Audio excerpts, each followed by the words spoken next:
त्र्यंबकजी सकाळीच तिथून निघाला. कोपरगावी श्रीमंतांचा मुक्काम होता.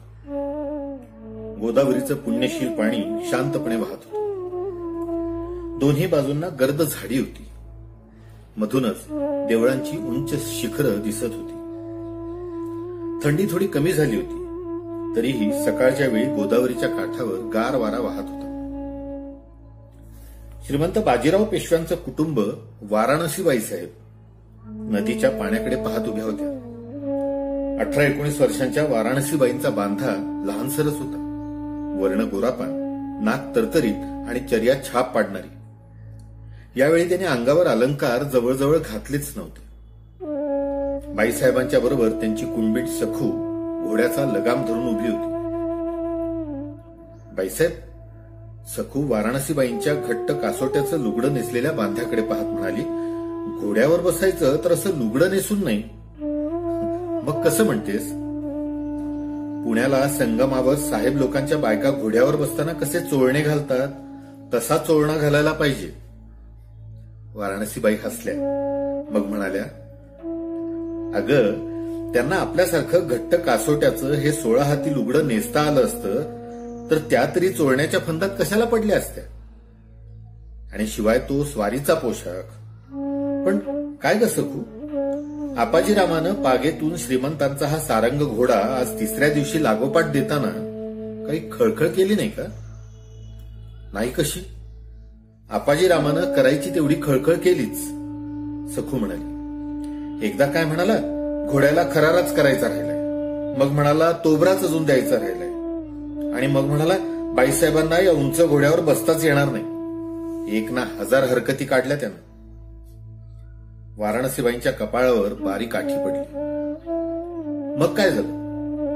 मग काय व्हायचं? श्रीमंत म्हणाले, त्यांना घोड्यावर बसायची हौस आहे, बसू द्या. पुण्यात फेरफटका करण्या इतकी निवांत जागा जवळपास नाही. इथं बेटावर कचेश्वराच्या देवळाभोवती रम्य झाडी आहे, येऊ द्यात त्यांना हिंडून. श्रीमंतांनीच असं म्हटल्यावर आपाजीरामाचं काहीच चालेना.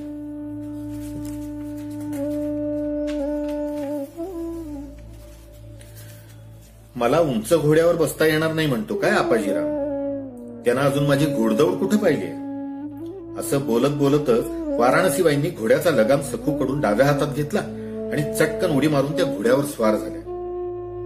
घोड्यानं फुर्र करून पुढचे 2 पाय उचलल्यासारखे केले आणि मग तो नीट दुडक्या चालीवर चालू लागला.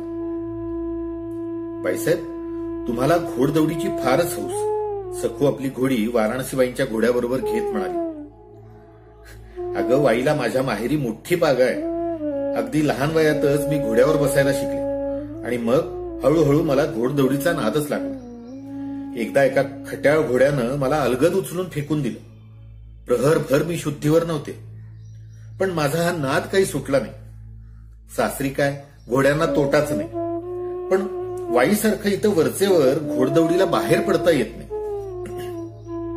बाईसाहेब, ह्या बेटावर मनासारखा घोडा दौडवता येणारच नाही.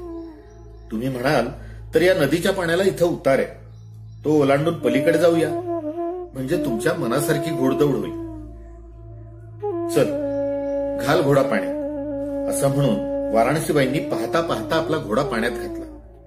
सारंगानं झपाट्यानं नदी पार केली. त्यानं उडवलेल्या पाण्यानं वाराणसीबाईंचं लुगडं गुडघ्यापर्यंत भिजलं. पाठोपाठ सखूनही आपली घोडी पाण्याबाहेर काढली. वाड्याजवळून गोदावरीचा खोल प्रवाह वाहत होता. फाल्गुन महिन्याची सुरुवात होती. पाण्यावरून येणारी सुखद वाऱ्याची झुळूक बरोबर आंबेवनातून मादक गंध घेऊन येत होती. हातातल्या मोतियाच्या गजऱ्याचा वास घेऊन समेची थाप श्रीमंत बाजीराव पेशव्यांनी मांडीवर मारली. देवीदास सारंगियाच्या सारंगीतून निघालेली तानेची फेक वाड्याच्या खिडकीतून निघून गोदावरीच्या पाण्यावर उड्या मारत मारत शेजारच्या आंबेवनात जाऊन विरली. वाह, बहार केलीस देवीदास तू आज, श्रीमंत समोरच्या गाणाऱ्या पोरीकडे पाहत म्हणाले. सारंगियानं आपली सारंगी खाली ठेवली. गाणारणीनं डोक्यावरचा पदर उगाचच सावरल्यासारखं केलं आणि ती श्रीमंतांच्या समोर पसरलेल्या खुतनीच्या गालीच्याकडे पाहत बसली. श्रीमंत, देवीदास हात जोडून म्हणाला, आपल्याला गाणं आवडलं ही आमच्यावर मोठीच कृपा झाली. अरे आवडण्यासारखं असल्यावर का आवडणार नाही? श्रीमंत गाणाऱ्या तरुणीच्या गालावरच्या गोंदलेल्या ठिपक्याकडे पाहत म्हणाले. त्यांनी विचारलं, देवीदास, ही कुठून पैदा केलीस? देवीदासानं पेशव्यांजवळ उभ्या असलेल्या छबुरावाकडे हेतुपूर्वक पाहिलं. श्रीमंत, ही उज्जैनीची आहे. छबुरावानं पेशव्यांना माहिती दिली. आपली कीर्ती ऐकून ती पुण्याला आली होती. श्रीमंतांचा मुक्काम इथं कोपरगावी आहे असं समजल्यावरून ती इथं आली. श्रीमंतांच्या पुढे गाण्याचा तिचा हा पहिलाच प्रसंग आहे. त्यामुळे थोडी घाबरली आहे, पण सरावानं तिचा बुजरेपणा जाईल. समोरच्या तबकातून विडा उचलून तोंडात घालत श्रीमंतांनी मिस्किल नजरेनं छबुरावाकडे पाहिलं आणि ते म्हणाले, बुजरेपणातही वेगळीच मौज असते छबुराव. खऱ्या दर्दीशिवाय इतरांना ती समजायचीच नाही. छबुराव गालातल्या गालात हसला. श्रीमंतांची अनेक नाजूक कामं करता करता तोही खरा दर्दी झाला होता. कुठं कोणता शब्द फेकावा, अचूक शरसंधान कसं करावं, यात त्याचा हात कुणीही धरला नसता. त्यानं ही वेळ साधली. देवीदास, बैठकीत श्रीमंतांनी स्वतःच्या हातून विडा घ्यावा ही काय बैठकीची रीत झाली? डोळे मिचकावत तो म्हणाला. देवीदासाच्या खुणेबरोबर श्रीमंतांसमोर बसलेली गाणारी मुलगी उठली. तिनं श्रीमंतांच्या डोळ्याला डोळा भिडवून एक वार पाहिलं. मग खाली नजर करून ती त्यांच्या समोरच्या चांदीच्या तबकातून विडा उचलण्यासाठी वाकली. श्रीमंतांची नजर तिच्या अंगप्रत्यंगावरून फिरू लागली. तिनं विडा उचलण्यासाठी पुढे केलेला हात श्रीमंतांनी एकदम पकडला. या नाजूक हाताच्या मालकाचं नाव आम्हाला अजून समजलंच नाही. त्यांनी तो हात हलकेच दाबत विचारला. लालन. गाणारणीनं श्रीमंतांनाच फक्त ऐकू जावं इतक्या हलक्या आवाजात हे शब्द उच्चारले. लालन. नाव तर खूपसुरत आहे. लालनच्या गालावरची लज्जेची प्रतिमा निरखत श्रीमंत उद्गारले. आपला हात हळूच सोडवून घेऊन लालननं श्रीमंतांना विडा दिला. थोड्या वेळानं त्रिंबकजी पेशव्यांना भेटायला आला तेव्हा छबुराव सारंगिया आणि लालनला घेऊन वाड्याच्या बाहेर पडत होता. छबुराव, श्रीमंतांची तब्येत कशी आहे? त्रिंबकजीनं त्याला अडवून विचारलं. छान आहे. छबुराव थोडा ओशाळून म्हणाला. आज हाजिरीला कोणी नवीन माणूस होतं वाटतं. हा, उज्जैनीची एक पोरगी आहे. गुजारात कोणाची? कोणाची म्हणजे? माझीच. नवीन माणूस आहे तर. त्रिंबकजी लालनच्या पाठमोऱ्या आकृतीकडे पाहत म्हणाला. तेवढ्यात छबुराव गडबडीनं निसटला. सदरेला बैठकीवर बसलेल्या पेशव्यांना वाकून त्रिंबकजीनं त्रिवार मुजरा घातला. त्रिंबकजी. हुक्क्याची नळी तोंडाला लावत पेशवे त्याला म्हणाले, आमचे कारभार अजिबात नीट करत नाहीत. अगदी नालायक आहेत आणि म्हणून एवढ्या तातडीनं तुला बोलावणं धाडलं. बंदा हजर आहे. त्रिंबकजी हात जोडून म्हणाला. हुकूम व्हावा, मी तात्काळ बंदोबस्त करतो. ती खात्री आहे म्हणूनच आमचा तुझ्यावर विश्वास आहे. आज्ञा व्हावी. अरे हा हुक्का पहा. पेशवे तोंडातून हुक्क्याची नळी काढून हुक्का पुढे सरकवत म्हणाले, याची नळी बरोबर नाही. त्यातून धूर यावा तसा येत नाही. आम्ही स्वारीवर निघालो म्हणजे चांगला हुक्काही बरोबर देता येऊ नये भाऊंना. आणि कारभारी म्हणवतात. त्रिंबकजीचा चेहरा निराशेनं काळवंडला. आपली निराशा श्रीमंतांना दिसू नये म्हणून त्यानं खाली मान घातली. हुक्क्याचं उगीच निरीक्षण केल्यासारखं केलं आणि मग तो म्हणाला, आजच तातडीनं हरकारा पुण्याला पाठवून दुसरा चांगला हुक्का आणवून देतो. फार खोटी होऊ देणार नाही. शाब्बास त्रिंबकजी. तुझी तत्परता पाहून आम्हाला कधी कधी असं वाटतं की भाऊंच्या ऐवजी तूच आमच्या मुख्य कारभाऱ्याच्या जागेवर असतास तर आम्हाला काहीच दगदग पडली नसती. श्रीमंतांचा सेवकावर लोभ आहे यातच मी सर्व भरून पावलो. कारभाऱ्याची जागा मुत्सद्याची, पण आता आज्ञा झाली तर आज सरकारी कामाची काही पेशी करावी हा हेतू मनात धरून आलोय. बोल त्रिंबकजी, त्याला आज्ञेची काय जरूर? हुक्का बाजूला सारून त्रिंबकजीला बसण्याची खूण करत श्रीमंत म्हणाले. इंग्रजांच्या वकिलाबद्दल श्रीमंतांना सावधगिरीची सूचना द्यायला मी आलोय. त्रिंबकजी श्रीमंतांपुढे अदबीनं बसून म्हणाला. अल्पिष्टनाबद्दल? होय श्रीमंत. का? नवीन काही त्यानं उभं केलं की काय? गायकवाडांचे वकील गंगाधर शास्त्री पटवर्धन त्यांच्या देण्या घेण्याच्या कामाचा फडशा करून घेण्यासाठी बडोद्याहून पुण्याला आले आहेत. त्या कामी रिसिदतीतील मोदी शेठ आपल्याला आतापर्यंत गुप्तपणे सल्लामसलत देत होते. अल्पिस्टन साहेबानं मोदीला आतून जरब भरली अशी खबर नुकतीच हेरांनी पाठवली. शिवाय शास्त्र्यांबरोबर इंग्रज गव्हर्नराची पत्र अल्पिस्टनाला आली आहेत. त्यातही जेणेकरून आपला आणि गायकवाडाचा सल्ला न होईल अशी खटपट करावी असं लिहून आलंय. छान. म्हणजे वरून हे इंग्रज लोक आम्हाला म्हणणार वाटाघाटीला बसा आणि आतून त्या कशा मोडतील आणि आमच्याच नावाचा बभरा कसा होईल याचा बंदोबस्त करणार. हुक्क्याची नळी तोंडाला लावून विचार करत पेशवे म्हणाले, त्रिंबकजी, वसईच्या तहापासून हा इंग्रज आम्हाला आपला मांडलिक करू पाहतोय. पटवर्धन, देसाई, पुरंदरे हे आमच्या राज्याचे सेवक. शिंदे, होळकर, भोसले, गायकवाड हे आमचे सरदार. त्यांच्याशी आमच्या मर्जीप्रमाणे संबंध ठेवायला आम्ही मुक्त्या. प्रसंगी आम्ही त्यांचं पारिपत्यही करणार. पण जिथं तिथं हा अल्पिस्टन आडवा येतो. आम्ही काही करू म्हटलं तर लगेच हा आम्हाला वसईच्या तहाची आठवण करून देतो आणि आमचे हे जहागीरदार आणि सरदार इंग्रजांच्या कच्छपी लागून आमची अवज्ञा करू म्हणतात. गेली 12 वर्ष श्रीमंत इंग्रज आपला हा असा अपमान करतो. याच्यावर काहीतरी तोड काढायलाच हवी. तुला सुचते का त्रिंबकजी एखादी तोड? श्रीमंत, मी याच्यावर विचार करून ठेवलाय. आपला इरादा पक्का असल्यास रुजू करतो. तुझी तोड कळू दे. या जिण्यातून बाहेर पडायला आम्हाला कोणताही मार्ग श्रेयस्करच. श्रीमंत, माझ्या हेरांनी खबर आणली आहे की तिकडे उत्तरेकडे इंग्रज मोठ्या अडचणीत सापडलेत. नेपाळच्या राजानं इंग्रजांचा मोठा पराभव केलाय. पंजाब प्रांतात रणजित सिंह राजा शीख लोकांवर राज्य करतोय. त्याच्याही मनात इंग्रजांबद्दल प्रेम नाही. त्याची आतून लढाईची तयारी चालू आहे. कलकत्त्याच्या पूर्वेला ब्रह्मदेश राज्य आहे. तिथला राजा कलकत्त्यावर हल्ला करायला तयार आहे. या साऱ्यांना उठवून तिकडे उत्तरेत इंग्रजांवर दाब आणायचा आणि दक्षिणेत आपण आपले सरदार घेऊन पुन्हा एकदा एकवटून छत्रपती शिवाजी महाराजांचं नाव घेऊन इंग्रजांवर तुटून पडायचं असा माझा मनसूब आहे.